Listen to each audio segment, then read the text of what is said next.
नमस्कार। अच्छा, कभी सोचा है कि काजू के पैकेट पर जो अजीब से कोड लिखे होते हैं, उनका मतलब क्या होता है? आज हम लोग उसी कोड को क्रैक करने वाले हैं और जानेंगे कि आखिर ये कैसे तय करता है कि हमारी प्लेट में कौन सा काजू आता है। हाँ, बिल्कुल, WW320। ये अक्षर और नंबर एक पहेली जैसे लगते हैं, है ना? पर यकीन मानिए, आज हम देखेंगे कि कैसे ये कोड असल में काजू की क्वालिटी, उसके साइज और यहाँ तक कि उसकी कीमत की पूरी कहानी बयां करते हैं। और इस पहेली का जवाब ये रहा, ऑफिशियल काजू ग्रेडिंग चार्ट। समझिए, यही हमारी डिकोडर रिंग बनने वाली है। तो चलिए, देर किस बात की, सीधा इसमें उतरते हैं और देखते हैं कि इसके अंदर क्या-क्या राज छुपे हैं। तो सबसे पहले, सबसे जरूरी बात, काजू ग्रेडिंग की दुनिया में जो सबसे पहला और सबसे बड़ा बंटवारा होता है, वो है साबुत और टुकड़ों का। समझिए, हर एक काजू का सफर यहीं से शुरू होता है। तो देखिए, सबसे पहला और सबसे जरूरी फैसला यहीं पर होता है। हर एक काजू को या तो साबुत की कैटेगरी में रखा जाता है या फिर टुकड़ी की, और यही चीज उसकी कीमत और उसके इस्तेमाल का सबसे बड़ा फैक्टर बन जाती है।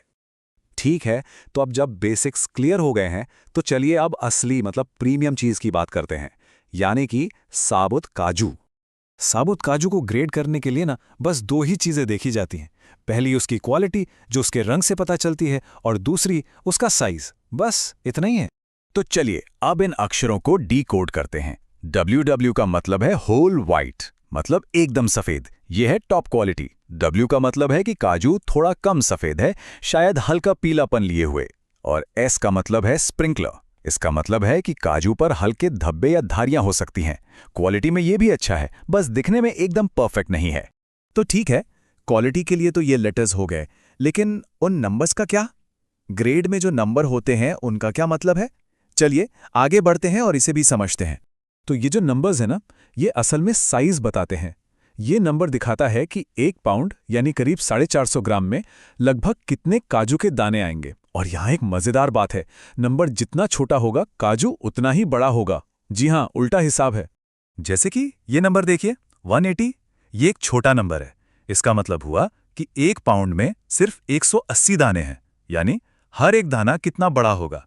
और क्योंकि बड़े दाने कम होते हैं, दुर्लभ होते हैं, इसीलिए ये ज्यादा महंगे भी होते हैं।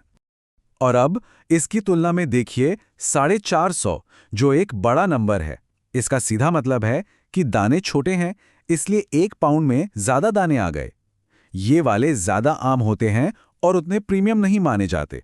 तो अब जब हम इन अक्षरों और नंबरों को एक साथ रखते हैं, तो हमें मिलता है पूरा ग्रेड। जैसे WW180 यानी सबसे बड़ा और बेस्ट क्वालिटी का काजू, WW240 को प्रीमियम माना जाता है और WW450 को स्टैंडर्ड। तो अब अगली बार पैकेट देखकर ही क्वालिटी और साइज का पूरा अंदाजा लगाया जा सकता है। चलिए अब काजू की दुनिया के दूसरे हिस्से की ओर चलते हैं, और ये है टुकड़ों का अपना एक अलग ही ब्रह्मांड। और ये मत सोचिए कि टूट गया तो बेकार हो गया, कुछ भी बर्बाद नहीं होता। काजू के इन टुकड़ों के लिए भी एक बहुत ही डिटेल्ड सिस्टम है, क्योंकि हर तरह के टुकड़े का अपना एक खास इस्तेमाल होता है। टुकड़ों की भी अपनी एक पूरी कैटेगरी है, एक हायरार्की है। ये शुरू होती है सबसे बड़े टुकड़ों से, मतलब जो आधे होते हैं, फिर आते हैं बड़े टुकड़े, उसके बाद छोटे टुकड़े, और आखिर में सबसे बारीक कण और पाउडर तक। तो सबसे बड़े टुकड़ों से शुरू करते हैं, जिन्हें 2 पीसेस भी कहते हैं।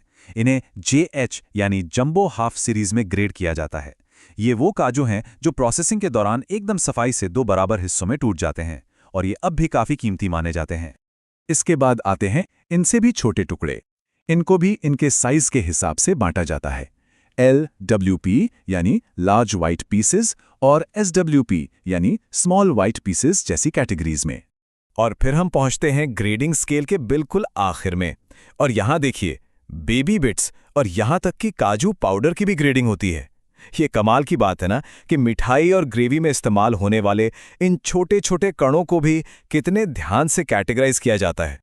तो ठीक है, अब ये सारा कोड तो समझ आ गया, लेकिन सवाल ये है कि ये सब जानना जरूरी क्यों है? असल दुनिया में इसका क्या फायदा है?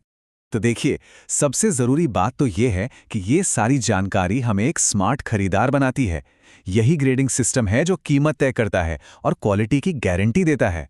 मतलब अगर प्रीमियम स्नैकिंग करनी है तो साबुत काजू लेने चाहिए, लेकिन अगर खीर, ग्रेवी या बेकिंग के लिए काजू चाहिए तो टुकड़े एकदम परफेक्ट हैं और ज़्यादा किफ़ायती भी।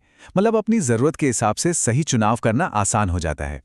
तो बस अगली बार जब बाजार में काजू का पैकेट हाथ में हो तो एक पल रुककर उस कोड पर नज़र ज़रूर डालिएगा। अब ये सिर्फ अक्षर और नंबर नहीं है, अब इस कोड के पीछे की पूरी कहानी पता है और ये भी पता है कि अपनी ज़रूरत के लिए सबसे सही काजू कैसे चुनना है।